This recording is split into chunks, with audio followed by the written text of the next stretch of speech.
आपल्या महाराष्ट्राचं वैभव, छत्रपती शिवाजी महाराजांचे गड किल्ले, काय अवस्था करून ठेवली आपण त्याची.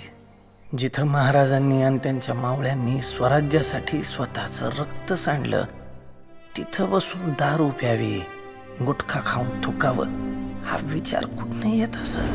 काय नागरिक शास्त्राचा विषय फक्त 20 मार्कासाठी आहे ना आपल्याकडे.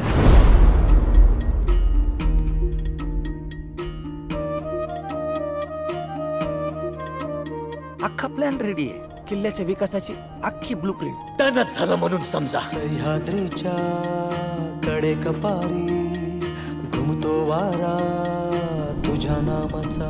सातबाऱ्यावर जरी आपलं नाव असलं तरी जमिनीचे खरे मालक छत्रपती शिवाजी महाराज.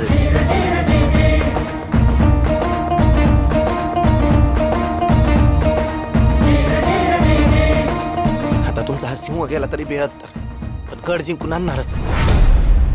हा शमशेर पाटील तुम्हाला एक दिस रडवल्याशिवाय राहणार नाही. एक खूप मोठं स्मारक बांधायचंय शिवाजी महाराजांचं. 1600 कोटींचं प्रोजेक्ट असेल जवळ. हो बाई, तुम्ही म्हणताल तेवढ्या कुटीचं करू काय. माझ्या राजा रे, माझ्ा शिवबार. आपल्याला आपल्या किल्ल्याचा विकास करायचा होता आणि यांच्या 1600 कोटीच्या स्मारकाच पडले. तुम्हाला सांगतो, एक दिवस असा येईल ना, महाराजांचे सगळे गड किल्ले जमीनदोस्त झालेले असतील, पण ते स्मारक उभं असेल असं दिमाग खात. It's too late in the day now.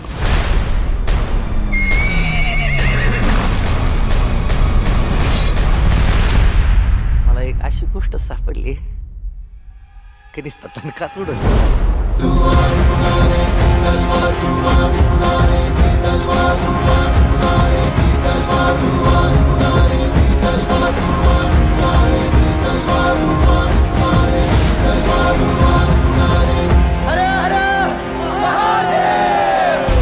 बोलवा तुमच्या त्या राणीला बाहेर आत बसली ना ती. सांगा तिला सातारातनं 3 वाघ आल्यात. वाघ